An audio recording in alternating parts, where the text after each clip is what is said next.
My name is Lorraine Simpson and I am a true traveller. From a very young age, I made my passport work very hard for me, and now I have the stamps from 96 countries and counting. So I'll be your travel host right here every Wednesday on Yachting International, bringing you my stories, memories, tips, and of course the latest travel news too. So we're going to go from off the beaten path places to a few fabulous hotspots for a luxurious getaway, as well as my personal favourites from my own travel experiences. So we'll certainly have lots to keep us going. So first off, let's start with the news, because navigating the world right now is anything but easy, and one of the industries that changes the most by the day is the world of travel. So as it is my favourite topic, let's talk travel. We all saw off 2020 with the contempt it deserved, looking forward to a much brighter new year, only to have our hopes quickly dashed when we realised that 2021 was really 2020's bigger, badder, older brother coming in to show his little bro really how it's done. Well, he can screw off because we're ready for you now, buddy. Well, and we may be crushed, we are not beaten yet, and as the industry of travel and tourism is fighting back with all its strength and coming up with great ideas and innovative solutions to get us all back in the air at 36,000 feet. So, hot on the heels of many other countries around the world, now all international travellers will be required to arrive into the United States and Canada with a negative COVID-19 test. Under the new rules, travellers flying in will have to show proof of a negative viral test before boarding their flight. Now, the test must be taken within 3 days of their scheduled departure, and passengers will have to show written documentation to the airline or they won't be allowed on the planes. Now, in light of this, hotels really stepped up very fast with this, and then in many resorts in the Caribbean and in Mexico, they are now offering testing to comply with these regulations right at their resorts. Other travel companies are also doing the same thing, including some tour operators like Via Tours in Croatia and Private Safaris in Africa, who will arrange the tests for you while you're in destination as part of their services, and will even pay for it.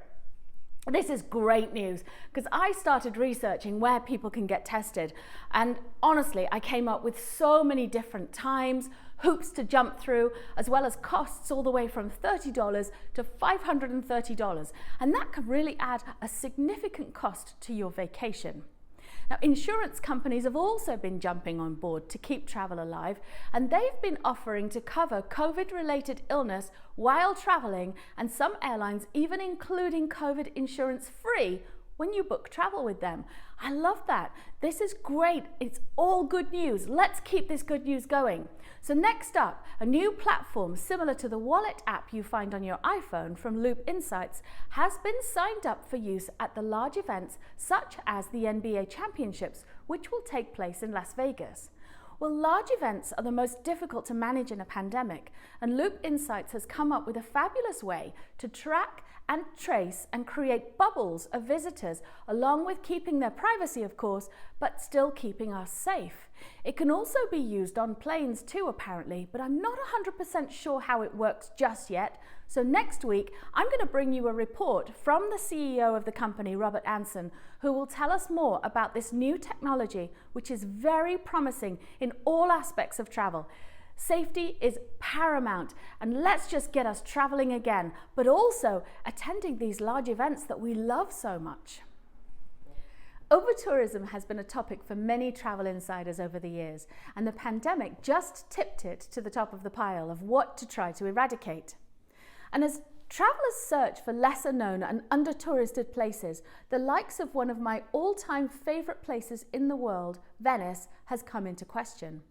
Now, Venice has long been the unofficial epicenter of over-tourism, with 30 million annual visitors coming to a city of just 50,000 residents. Venice has spent years fighting this issue, with reducing the numbers of large cruise ships and even banning the big ships from sailing down the top of the Grand Canal as they used to. So extending their efforts, the city is bringing in the tech world to combat over-tourism. And now, inside an abandoned warehouse on the Venetian island of Tronchetto is a high-tech control tower with high-tech screens filled with maps and graphs and charts, all with the mission to combat over-tourism. The city now has a comprehensive tourist report so that travellers can plan their visit by avoiding peak days. It also offers itineraries for detourists to explore the areas outside where the crowds tend to go. Now stay tuned for more about this in the coming weeks, as I will be bringing you a few of my secret favourite Venetian places, including a couple of insider tips on where to buy designer shoes right from the factories just outside of Venice. I will also take you to my favourite hotel in Mira, just about 40 minutes away from Venice itself, and meet the costume designer for some of the world's best known operas. So that's all in the news this week of travel ups.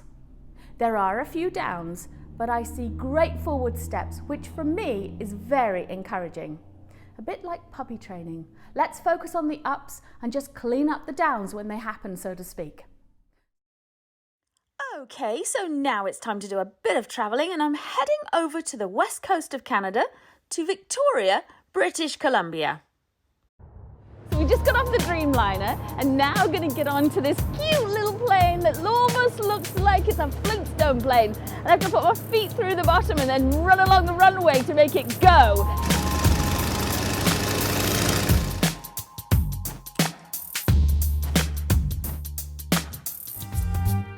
So the best thing to do on this island is to go whale watching. So this morning, Lorraine is going on a boat.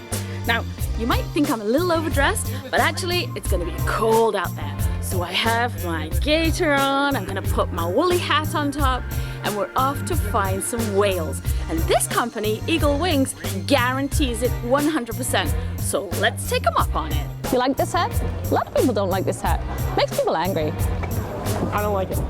Our boat was a private charter, and as long as we socially distanced from the captain, we were allowed to remove our masks. So sometimes you have to sacrifice a bit of glamour for a really cool experience. It's a bit chilly. So the island right behind me is called Darcy Island, and in the 1800s it was used as a leper colony, and then after that, when all the lepers had gone onto the mainland, it was actually used during Prohibition to store all of the illegal alcohol between Canada going off to the United States.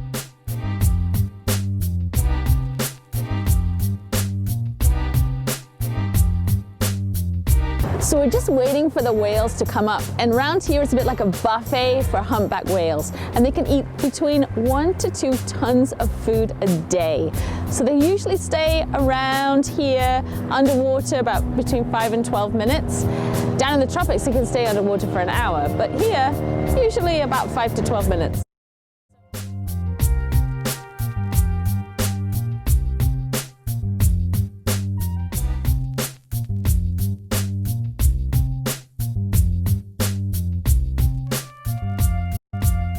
Boat hair, don't care, slap a bit of lippy on and you'll be fine.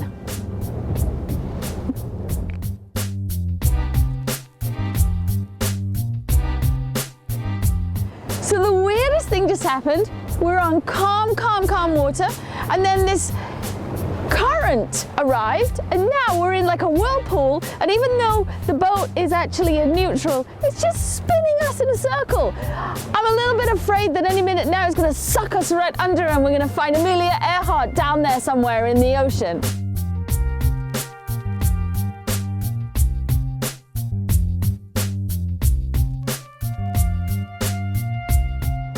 Okay, so we're back. That was so much fun. Don't worry about doing your hair before you go. You really won't need to. But one of the things I will say is dress warm. It gets very cold on the boat, but we were very well prepared. They gave us tons of notice in advance. We took gloves and hats and coats and everything. We were completely fine. Endless supply of champagne, check. And now I've picked up a bit of food along the way. everything I need for a picnic on the lawn on a Saturday afternoon at the Empress Hotel in Victoria. They've even got a dinner bell. Hear the dinner bell? Right. Dinner, grabs up. Here we go, picnic on the lawn. There's all kinds of goodies in here. So let's leave Canada now and head right across the ocean to South Africa.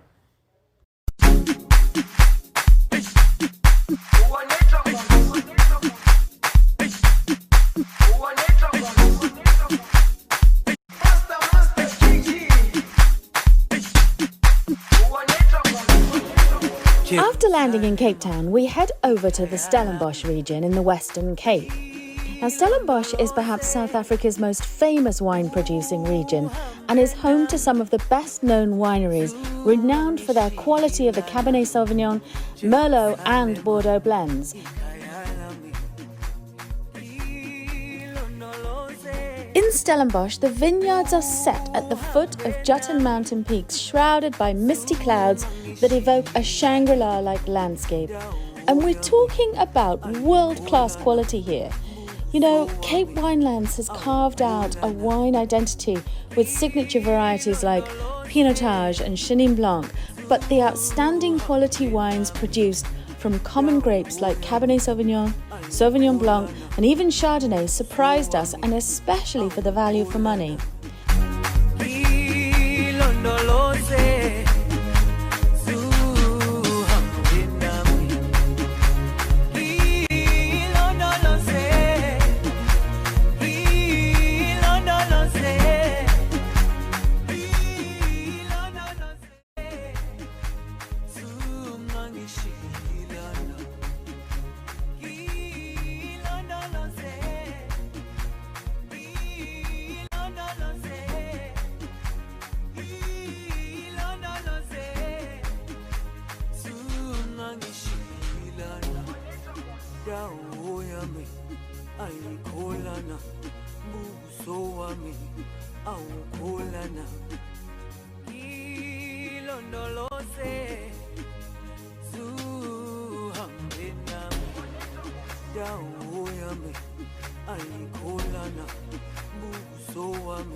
For me, travel is about collecting memories, and I absolutely adore everything about South Africa.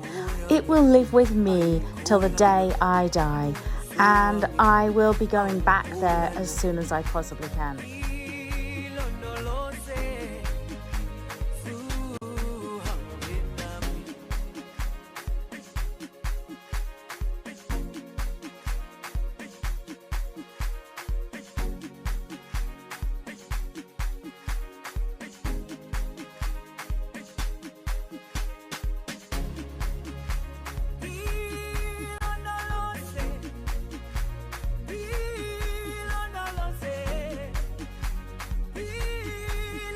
Okay, I know I promised penguins on a beach. So if you've gone to the Stellenbosch and Franschhoek wine region and then you're heading back to Cape Town, take a little bit of a detour and go down to Boulders Beach and you'll find penguins right there on the beach, just as if nothing is unusual about seeing a penguin on the beach. They're so cute. So that's the show.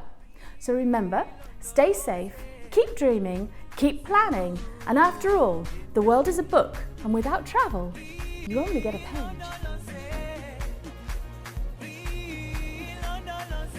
So join me right here next week for more of my travel adventures.